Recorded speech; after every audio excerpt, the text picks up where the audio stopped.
बस की बात करें तो उस समय का इकोसिस्टम कैसा था अगर किसी को कंपनी स्टार्ट करनी हो? सारा कुछ ऑफलाइन होता था उस टाइम। लंबी जर्नी रही है, सो पेशेंस बहुत इंपॉर्टेंट हो गया और आजकल लोगों में होता नहीं है, टू बी ऑनेस्ट राइट। वो कैसे आता है? हम जिस जर्नी में हैं, हम हर दिन कस्टमर्स की हेल्प कर रहे हो। So India is becoming the digital capital of the world, but एक सवाल है जो यूजुअली लोग कम पूछते हैं। हमारा जितना भी डेटा है वो फॉरेन के क्लाउड पे होस्ट है, चाहे वो माइक्रोसॉफ्ट हो गया, एज्योर हो गया, चाहे AWS हो गया। The real question is, do we really own that identity? Do we really own the future of the India? So we are going to talk to a founder who is actually solving that problem. They are here with Mr. Manoj. He is founder of Utho.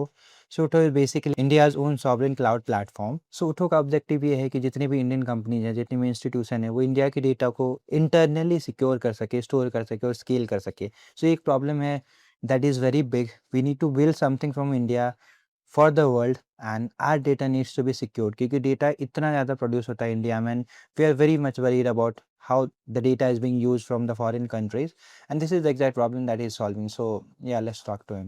So first of all, welcome to Karo Startup, and बहुत दिन से हम try कर रहे हैं इस conversation को करने की, क्योंकि we were very excited about what you are building right now and कितना इम्पॉर्टेंट है ये अभी अपने देश के लिए और अपनी इकोसिस्टम के लिए. So first of all hats off to you for all the amazing things that you have been doing. So बहुत सारी इंटरेस्टिंग बातें करने वाले हैं आपकी जर्नी के बारे में, but will start from initial days कि ये बिल्कुल जर्नी स्टार्ट कहाँ से हुई, और and obviously will come to it also, and the stuff that you have been building is very much needed right now. And जैसे हम बोलते हैं कि data is the king, but अगर हमारे डेटा की डिपेंडेंसी दूसरे देशों के क्लाउड पे है, दूसरे इंफ्रास्ट्रक्चर पे है, तो that is obviously not right. So you have been doing great work in that. First of all मैं चाहता हूँ कि आप इंट्रोड्यूस करें अपने आप को, who you are, what are you building, and then will come to the journey part. First of all thank you for coming here. Thank you. Time निकाल के आप आए हो रिकॉर्ड करने के लिए. आई एम श्योर कुछ ना कुछ आपको इंटरेस्टिंग दिखा होगा. डेटा की अगर हम बात करें तो हर जगह बात चल रही है पिछले 2-3 सालों से. अब AI पिक्चर में आ गया तो वो ज्यादा क्रिटिकल हो गया है, क्योंकि now not only business data but personal data और ज्यादा आउट होने लग गया है. तो जरूरी है कि डेटा इंडिया में हो, जरूरी है कि डेटा कंट्रोल में हो, जरूरी है कि डेटा की कॉस्ट भी आपके कंट्रोल में हो. जब ये 3 चीजें आपके हाथ से निकल जाती है तो कहीं ना कहीं सॉवरेनिटी खत्म हो जाती है एंड देन आप डिपेंडेंट हो जाते हो बाहर के प्रोवाइडर्स पे. That is something we don't want. हमारा गोल है कि सब कुछ इंडिया में बने, लोग यहाँ अपने मॉडल्स को होस्ट करें, यहाँ पूरा AI का इकोसिस्टम सेटअप हो, सिक्योरली फील करें. मतलब कुछ भी अगर यूज कर रहे हैं उनको डाउट ना हो कि कल की डेट में मेरा ये डेटा मिसयूज हो सकता है क्या. एंड देन जब कोई स्टार्टअप इनोवेट कर रहा है तो वो उस तरीके से इनोवेट करे कि हाँ मेरे पास इंडिपेंडेंट है, फ्रीडम है मेरे पास कि मैं कितना भी स्केल कर सकता हूँ. ऐसा नहीं है कि यार मैं हाथ खोलूंगा तो शायद मेरी कॉस्ट आसमान को टच कर जाएगी. वो डर नहीं होना चाहिए स्टार्टअप में जब इनोवेशन कोई भी करता है. तो उसी चीज के साथ हम लोग आगे बढ़ रहे हैं. तो स्टार्ट हुआ था 2010 में लगभग नॉर्मल डोमेन होस्टिंग के बिजनेस से. धीरे धीरे इवॉल्व किया. 2016 के आसपास किसी ने बोला कि हमें क्लाउड चाहिए. हमें क्लाउड का सी भी नहीं आता था उस टाइम पे, बट सोचा कि क्या करें. ऑप्शंस थे कि बाहर के प्रोवाइडर से लें और सामने वाले को हम लोग एक तरीके से ट्रेड करके दे दें उसको. बट मेरी जर्नी कहीं ना कहीं पैशनेट रही है टेक्नोलॉजी से रिलेटेड, कि अगर मेरे आसपास टेक नहीं है तो मुझे दुनिया सोनी सोनी से लगती है, खाली खाली से लगती है. हम लाइक कि नहीं यार हम क्यों नहीं बना सकते, हम करेंगे. तो डिसाइड किया. 2 साल बाद हम लोगों ने 2018 में लॉन्च किया. तो पहले कुछ इंडिया के जो नॉर्मल कस्टमर्स थे जो डेटा सेंटर्स के पास चलते थे, ERP वाले कस्टमर, उन सब की हेल्प करी. 2019 और 20 के अंदर, 20 में जब कोविड आया तो क्लाउड टेलीफोनी इंडस्ट्री को पूरी को टैप किया, क्योंकि पूरी दुनिया जब रिमोट हो गई थी तो ऑफिस के जो फोन्स हैं, कॉल सेंटर्स हैं, कस्टमर केयर फोन्स हैं, वो सब अब रिमोट हो गए थे. रिमोट वर्कफोर्स बोला जाता है उस टाइम पे. देन वी डिसाइडेड कि अब यार हमें इस तरफ जाना है, इस इंडस्ट्री को ट्रांसफॉर्म करना है. उसको किया. उसके बाद हम लोगों ने 1.5-2 साल काफी काम किया मार्केट में, समझा क्या चाहिए लोगों को, विजन इवॉल्व हुआ, ब्रांड नेम चेंज हुआ, माइक्रोहोस्ट से उठो आया. और उठो भी इसलिए आया कि क्यों हम कंफर्ट जोन में बैठे हैं, why we need to be dependent on anyone. तब हमने आर्किटेक्चर में चेंज किया, बहुत सारे कस्टमर्स के इंटरव्यू करके कि आपको क्या चाहिए जो बाहर के प्रोवाइडर दे रहे हैं यहाँ नहीं मिल रहा है, क्या हमें बिल्ड करना है. वहां से बहुत सारी इंस्पिरेशन मिली, बहुत सारे क्वेश्चंस आए खुद के ऊपर, उन सबको रिजॉल्व किया, आर्किटेक्चरल चेंज किया प्रोडक्ट के अंदर। आज की डेट में वी आर प्राउडली से कि हाँ, कोई भी अगर बाहर की किसी भी कंपनी से, चाहे वो टॉप 3 हाइपर स्केलर्स है, कुछ भी ले रहा है, या कोई नॉर्मल कंपनी है, वो आज इंडिया का क्लाउड प्लेटफॉर्म दे सकता है आपको। सो नाउ कॉन्फिडेंटली लोग अपना डेटा को होस्ट करते हैं एंड कंट्रोल फील करते हैं कि हाँ, मेरे पास कंट्रोल है। जिसके पास कंट्रोल है ना अमन, वो राजा है इस दुनिया का। तो मैं कहता हूँ सबको राजा बनाएंगे हम। सो 10 में शुरुआत हुई थी, बट जैसे हम भी फाउंडर से बात करते हैं, इन्वेस्टर से बात करते हैं, तो सबका ये कहना होता है कि किसी भी एंटरप्रेन्योर में विजन बहुत इंपॉर्टेंट है। 10 में उस चीज़ को सोचना है, फिर वहाँ से जर्नी इवॉल्व हुई एंड 10 बाय 10 के कमरे में शुरुआत हुई। और मैंने सुना कि सिर्फ 5,000 रुपये से आपने स्टार्ट करा था। तो इतना विजनरी इंसान इन जनरल भी कैसे हो सकता है कि चलो अगर मैं कुछ स्टार्ट कर रहा हूँ 10 में, जैसे आपने बोला 2-3 साल पहले और अभी से लोग डेटा की बात कर रहे हैं, सिक्योरिटी की बात कर रहे हैं, बट उस समय इस चीज़ को सोचना डेफिनेटली कमेंडेबल। तो वो नॉर्मली आइडिया कैसे आता है कि चलो किसी को नया भी कुछ स्टार्ट करना है कि हाँ, this is the vision that I have, 3 साल में, 5 साल में, 10 साल में हो, how I can do that. And आपका क्या थॉट प्रोसेस था कि ठीक है मेरे को ये बिल्ड करना है? टेक भी बहुत कम था उस समय, लोग बहुत कम करते थे टेक में। So that is the thing. सच बताऊं तो शायद मुझे उस टाइम विजन क्या होता है ये भी मालूम नहीं था। एक्सीडेंटली स्टार्ट हुआ था और ये नहीं था कि 3 साल में ये करना है, 5, कुछ मालूम नहीं था। टेक के अंदर दिमाग अच्छा चलता था, मजा आता था करने में। छोटी सी वेबसाइट बनानी थी, उसके लिए होस्टिंग लेनी थी। वो होस्टिंग का कहीं से सपोर्ट मिला नहीं, तो खुद से सब कुछ सीखा। तो देखा कि मुझे जब सपोर्ट नहीं मिला, तो ऐसे बहुत सारे लोग होंगे जिनको ये सपोर्ट नहीं मिल रहा होगा इस टाइप का। तो पैसे थे नहीं, काम चलाना था, पैसे चाहिए थे, तो कुछ लोगों को रीच किया। रीच करने से कुछ कस्टमर आए, कस्टमर खुश इतने हुए क्योंकि एक टेक से पैशनेट बंदा को अगर प्रॉब्लम देंगे कि ये प्रॉब्लम है, सोल्व करने के लिए उसको और क्या चाहिए लाइफ में, तो मुझे वो मिलती गई, मैं सोल्व करता गया और कस्टमर खुश होते गए उससे। वहां से जर्नी स्टार्ट हुई, वहां से फिर आगे बढ़ते रहे। फिर 2015 के आसपास जब हम लोगों ने कि इसको ग्रो करना है यार, फुल फ्लैश ग्रो करना है हमें, फिर हम लोगों ने मार्केटिंग स्टार्ट किया और ज्यादा इवॉल्व हुए। जो कंट्रोल पैनल्स थे वो खुद डेवलप करना शुरू किया, फिर उस जर्नी में उतर गए। फिर जब हम लोगों से मिले ना, तो मार्केट में देखा हमें मार्केट कहाँ स्टैंड कर रही है। तो वो लाइक कि हम बहुत कुछ करने की कोशिश कर रहे हैं, मार्केट क्यों इतने स्लो तरीके से चल रही है हमारी, मतलब कोई इनोवेशन की बात नहीं कर रहा। वाई? एंड देन जब 2016 में किसी ने बोला था, वो तो बहुत ही ज्यादा क्लिक किया कि यार क्यों नहीं करेंगे, हम करेंगे, हम क्यों डिपेंडेंट रहना है। और यहाँ तक शायद वो जर्नी जब पहुंच गई थी, एक कॉन्फिडेंस बिल्ड हो जाता है ना। एक बच्चा गांव से आता है, वो 5-6 साल के अंदर कुछ बिल्ड कर लेता है, लोग उसको जानते हैं, हर कोई आपकी तारीफ कर यूज से कि यार फोड़ देंगे अब तो हम। सिचुएशन वही थी फिर कि हाँ फोड़ देंगे। मेरे ख्याल से तब वो विजन बना कि नहीं, अब खुद बनाएंगे, खुद करेंगे, डिपेंडेंट रहेंगे। तो जब आप खुद सोचता है ना इंसान की डिपेंडेंट नहीं रहना है, फिर वो सबके लिए भी सोचता है कि बाकी लोग क्यों डिपेंडेंट हैं। तभी वो उठो आया कि यार उठो इस थॉट से अभी। सो अभी तो जैसे इंटरनेट पे इंफॉर्मेशन बहुत होते हैं, रिसोर्सेज भी बहुत ज़्यादा है। 10 की बात करें तो उस समय का इकोसिस्टम कैसा था अगर किसी को कंपनी स्टार्ट करनी होती थी? बिल्कुल। और 20 के बाद तो मोटा मोटी डिसेंट्रलाइजेशन इकोसिस्टम में आया है। 14-15 में स्टार्टअप इकोसिस्टम में आया है। मोदी जी ने पहली बार अनाउंस किया कि कुछ स्टार्टअप इंडिया करके कुछ है, तो वहां से लोगों को समझ आया कि स्टार्टअप भी कोई टर्मिनोलॉजी है, बाकी इससे पहले लोग कर रहे थे चीजें। तो उस समय के मुकाबले अभी जो चीजें हैं, कितना डिफिकल्ट रहा था और कैसे फिर उस चीज को करा कि चलो थॉट आया, कंपनी बनानी है, टीम बिल्ड करनी है, कुछ टेक बनाना है? सारा कुछ ऑफलाइन होता था उस टाइम। आजकल तो आपको कंपनी रजिस्टर करनी है, आप ऑनलाइन गूगल पे जाओ, फॉर्म फिल करो, कंपनी रजिस्टर हो जाएगी, सारे डॉक्यूमेंटेशन ऑनलाइन हो जाएगा, कोई लेने आ जाएगा। पहले आपको खुद सीए ढूंढना था, किसी के रेफरेंस से ढूंढिए, फिर रजिस्टर कराइए। तो मेरे ख्याल से प्रॉब्लम्स थी बहुत सारी। एंड देन इतनी गाइडेंस नहीं थी जो आज है।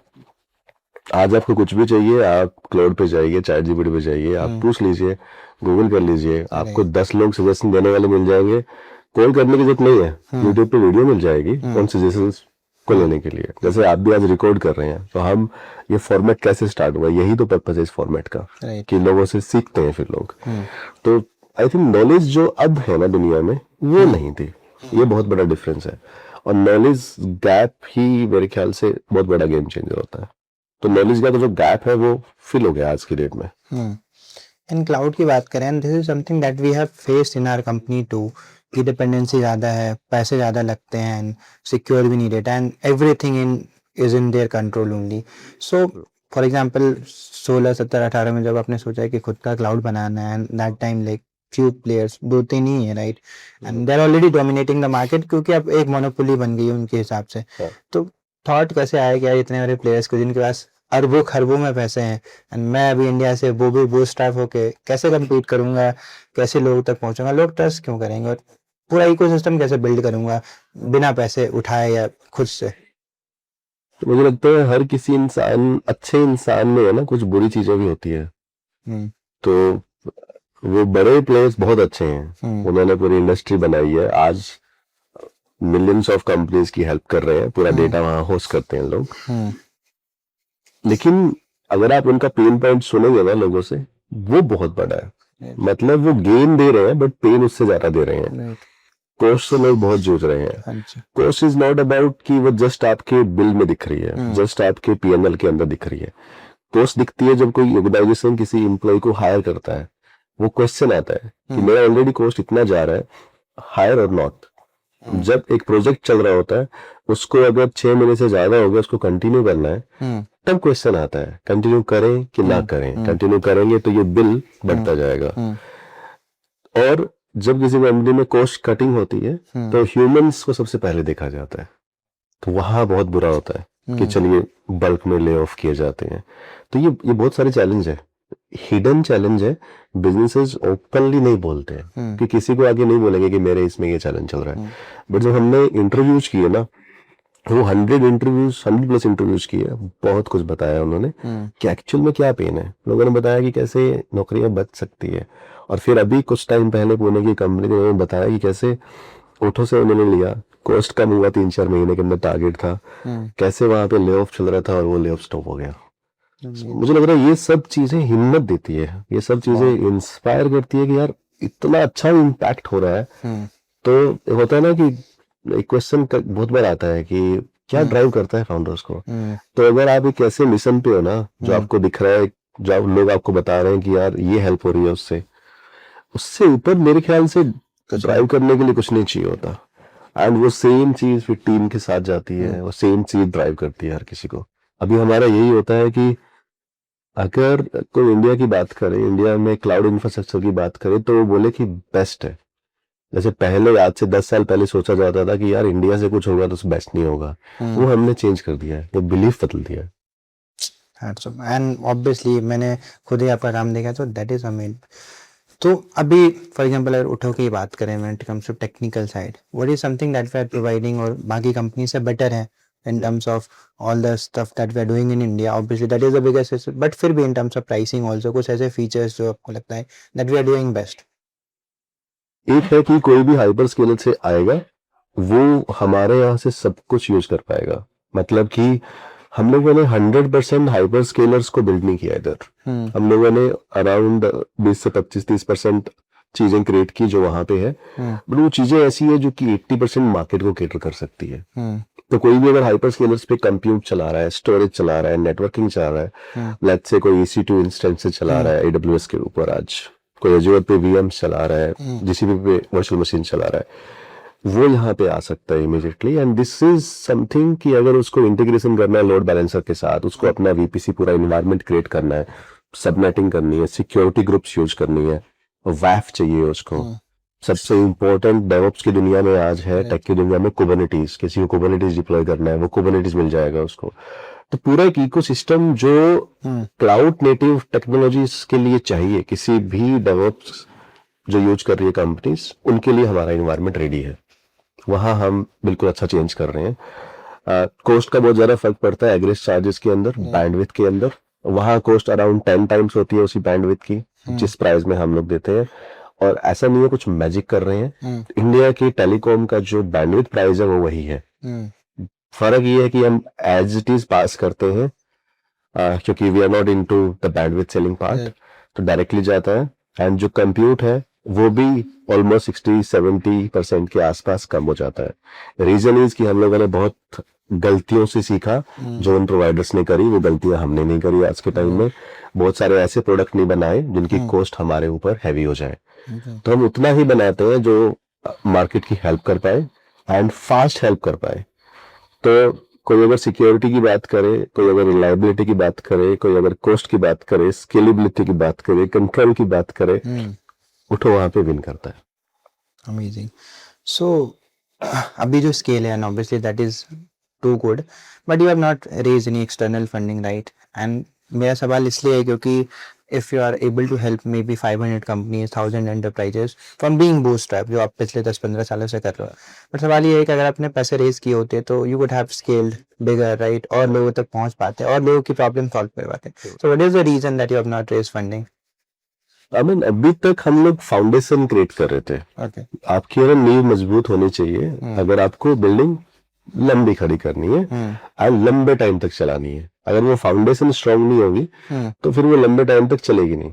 अभी तक हम लोगों ने वो होस्टिंग की जर्नी से आए, क्लाउड बनाया, कस्टमर्स को एक्वायर किया, पीओसीज दिया भी कस्टमर्स को, देन उनके जो प्रोडक्शन वर्कलोड है उनको चलाया, और प्रूफ ऑफ कंसेप्ट से निकल के हम लोग रियल वर्कलोड को होस्ट किया। जब वो सब कुछ हो गया तो एक टेस्टिंग, ट्रायल, सब कुछ प्लेटफॉर्म बन गया है।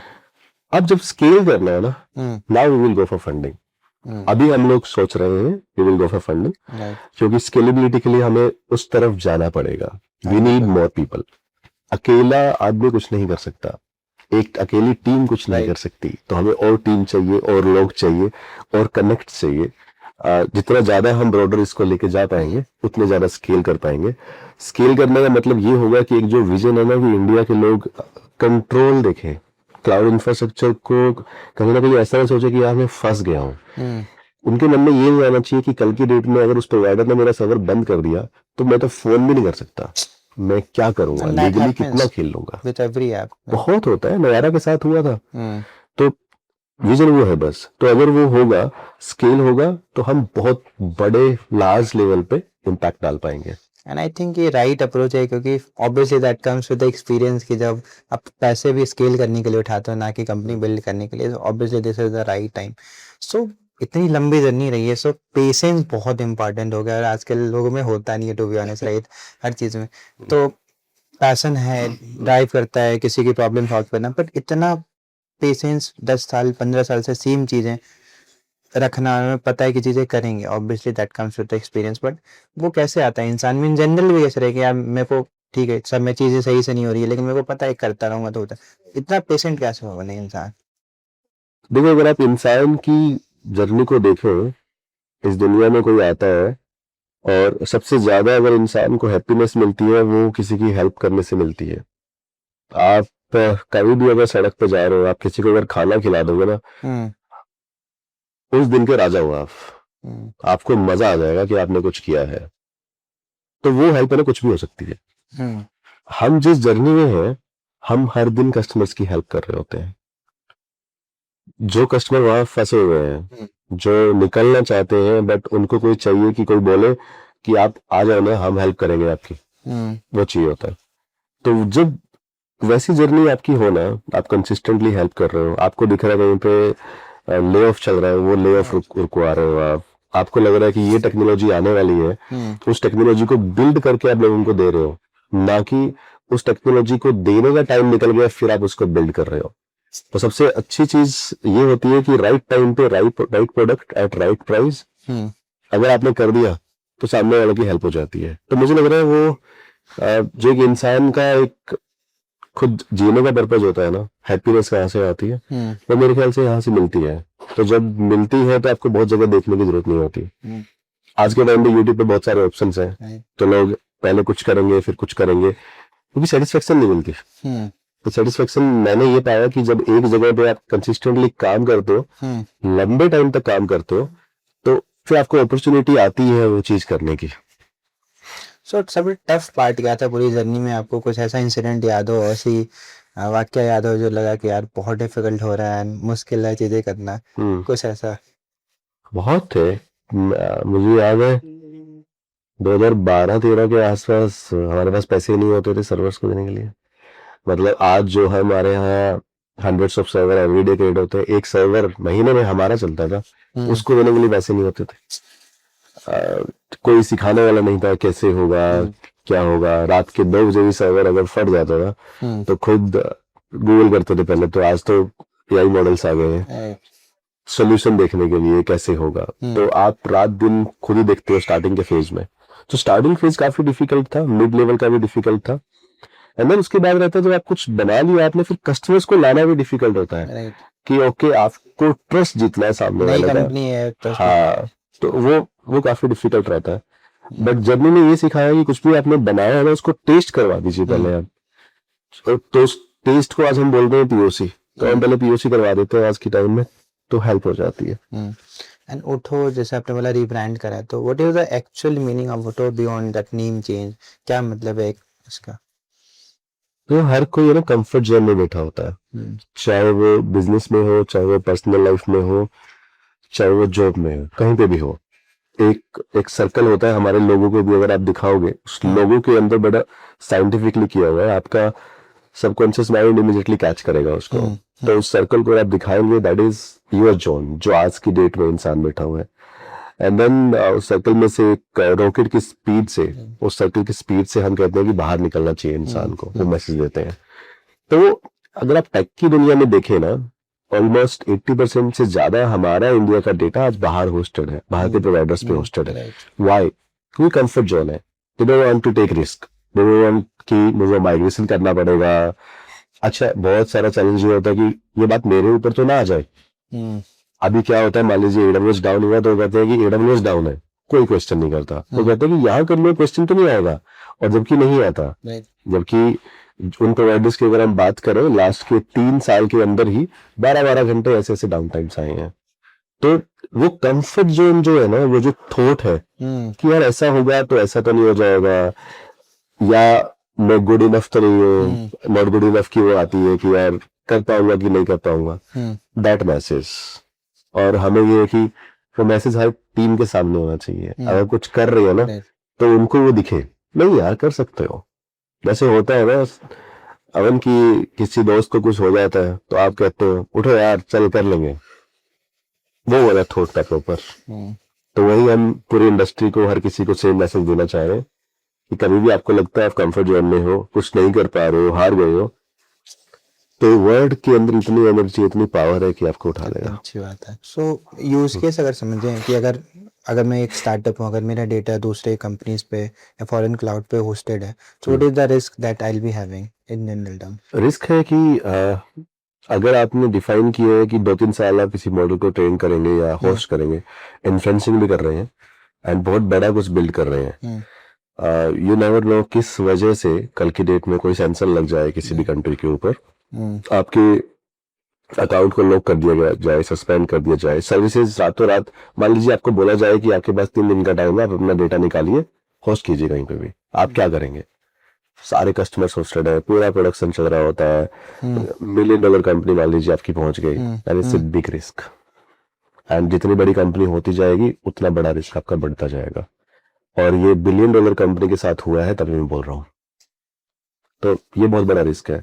उसके बाद जब आप स्केल करेंगे, स्केल करने के टाइम पे जब आपकी कॉस्ट बढ़ेगी, तो कॉस्ट के टाइम पे बहुत बड़ा रिस्क है कि उस कॉस्ट को आप कंट्रोल कर पाओगे कि नहीं कर पाओगे। होता क्या है, जितने भी प्रोवाइडर्स हैं स्टार्टिंग में आपको बहुत क्रेडिट्स देते हैं, $1 लाख, इसी कारण से लोग चाहते हैं। हाँ, $1 लाख देते हैं, क्यों नहीं जाएंगे? तो वो जाते हैं। बट आप देखो ना, जब वो सब कुछ बन रहा होता है, वो इकोसिस्टम क्रिएट हो रखा होता है, उस टाइम पे कोई कॉस्ट के बारे में सोच नहीं रहा होता। तो टीम्स को जो मन में आया, जो बनाया वो बनाया। बहुत सारी चीज एक्सपेरिमेंट के लिए बनाई जाती है, बट बाद में कभी उसको कोई ऑडिट नहीं करता कि ये हमें चाहिए थी कि नहीं चाहिए थी। और कहीं ना कहीं ऐसे इंटीग्रेशन हो जाते हैं कि उसको बाद में निकालना, क्योंकि सब प्रोप्राइटरी टूल्स होते हैं। आजकल लोग ओपन सोर्स को बहुत ज्यादा ड्रिवन मानने लग गए हैं, विच इज वेरी गुड। हम लोग ऑलमोस्ट 10 साल से ज्यादा हो गया पूरा ओपन सोर्स यूज करते हैं।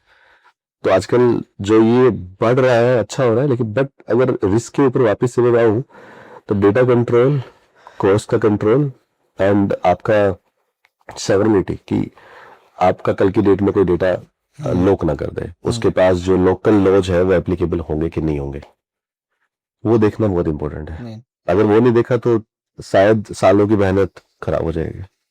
एंड डेटा लोकलाइजेशन भी बहुत इम्पोर्टेंट है, एंड डेटा सेंटर्स ग्रेजुअली बढ़ रहे हैं इंडिया में, but the main problem that I see is that is also controlled by companies outside India.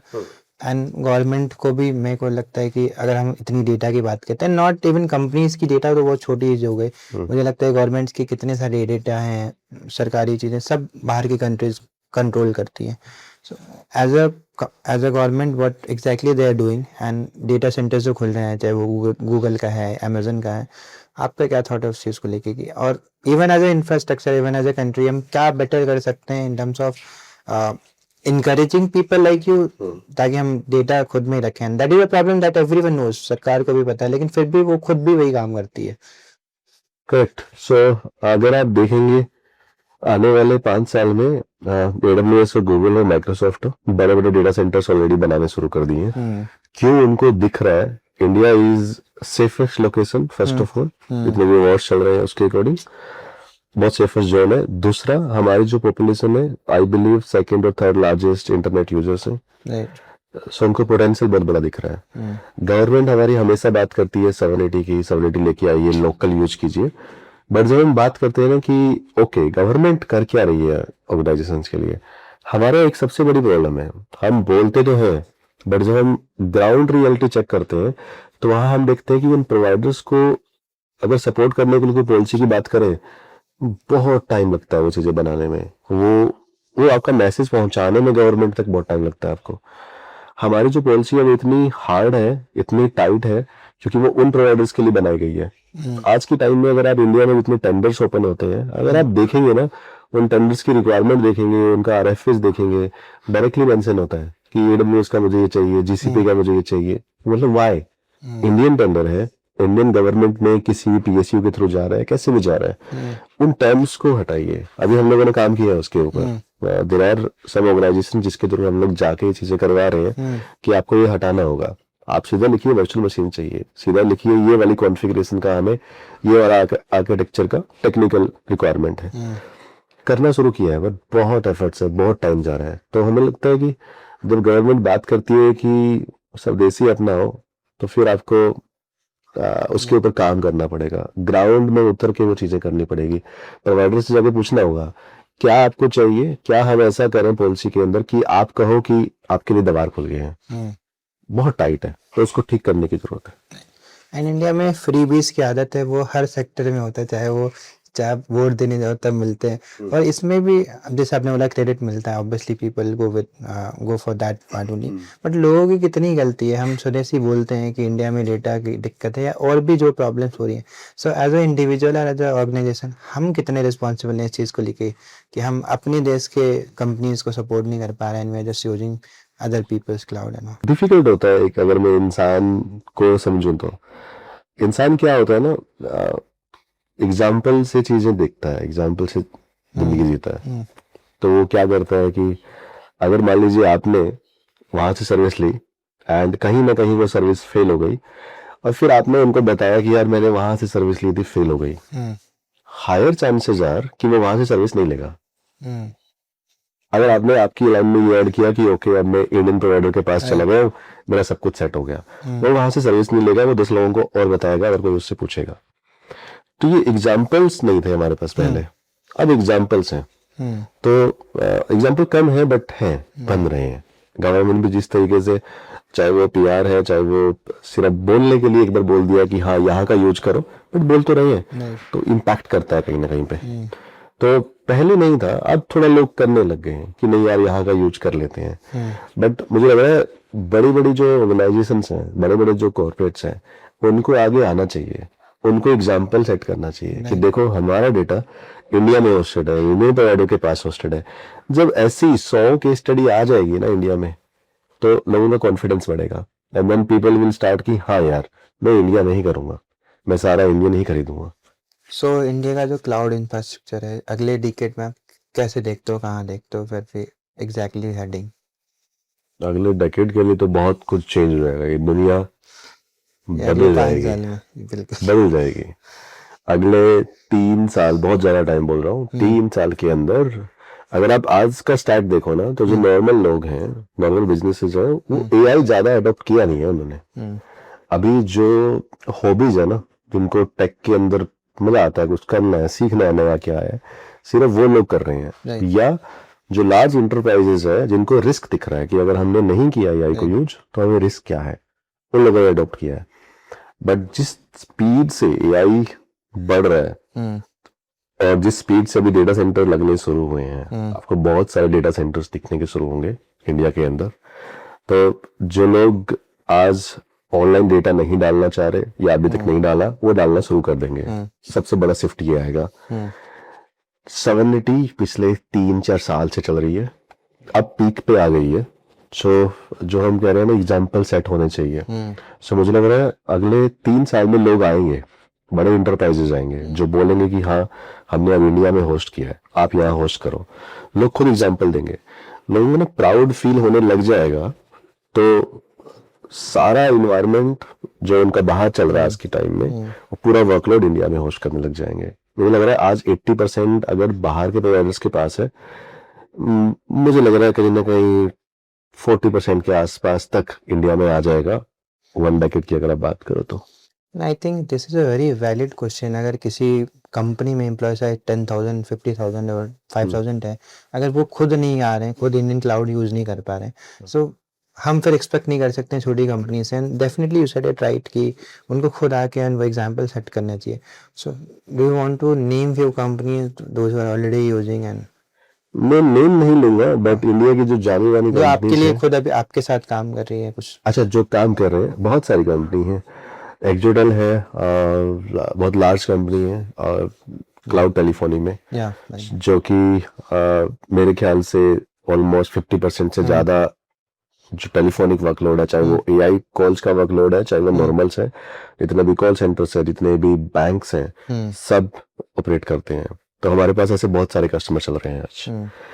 उसके बाद और बहुत सारे नाम हैं, जो मैं आपको कुछ लोगोस दे दूंगा, you can put on screen.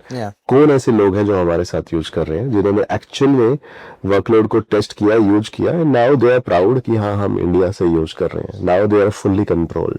And digital growth की बात करें तो बहुत रैपिडली हो रहा है। एंड टीयर 1 में तो ऑब्वियसली चीज़ें पहले से बेटर थी, बट टीयर 3, टीयर 4 सिटीज़ में पेनिट्रेशन नेक्स्ट लेवल पे है, चाहे वो इंटरनेट यूजर्स की बात करें। Now they are using internet for better things. पहले नहीं करते थे, now they are trying to explore new things, कुछ सीखना चाहते हैं, कुछ समझना चाहते हैं, कंपनीज भी स्टार्ट कर रहे हैं।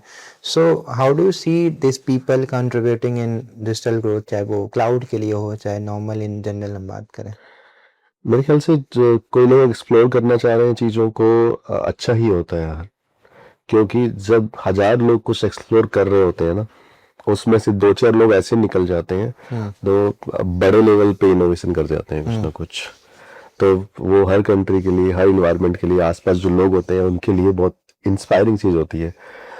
जब आपके आसपास कोई ऐसा लोग हो ना जो हर चीज को एक्सप्लोर कर रहा है, वो आपको अनजाने में ही इतनी सारी चीजें बता देता है जो शायद आसपास के इन्वायरमेंट को काम आ जाती है। तो ऐसे लोग तो होना ही चाहिए हमेशा। And people call you the cloud man of India. So as a individual आप क्या लेगेसी छोड़ के जाना चाहते हो उठो में और खुद के लिए? इंडिया के लोग इंडिया के अंदर अगर डेटा होस्ट करें और वो खुल के सीना चौड़ा करके बोले भाई मेरा डेटा ना इंडिया में होस्टेड है, इंडियन प्रोवाइडर के साथ होस्टेड है, बस अगर ये लोग बोलना शुरू कर देंगे काम हो जाएगा अपना। सो फर्स्ट ऑफ ऑल जो आप काम कर रहे हो needs lot of guts also, and बहुत हिम्मत चाहिए होती है सिस्टम से लड़के और चीज़ें करते रहना है, not very easy thing. So first of all, lot of good luck and best wishes to you for that. And I wish जो आप काम कर रहे हैं सो और ज़्यादातर लोगों तक पहुँचे, एंड जितने भी इंडियंस हैं anyone will start with us, so we'll host our services to Utho and we'll appeal everyone, not just in terms of कि हम आपके साथ इंटरव्यू कर रहे हैं. So this is something that we need right now, and all the best for all the amazing things that you are doing, and yeah, keep doing the great work. So thank you for thank you. तो मैं ये बोलूंगा इसमें, thank you for giving this कि आप भी लोगों को बोलेंगे। मैं बोलूंगा इसमें ये सिर्फ हम नहीं बोल रहे कि यहाँ होस्ट करो, हमारे पीएम से लेके हमारे आईटी मिनिस्टर्स हर किसी ने बोला है। बहुत सारे यूट्यूब पे जाओगे तो बहुत सारी वीडियोस मिल जाएगी जो लोग ये बोलते सुनेंगे।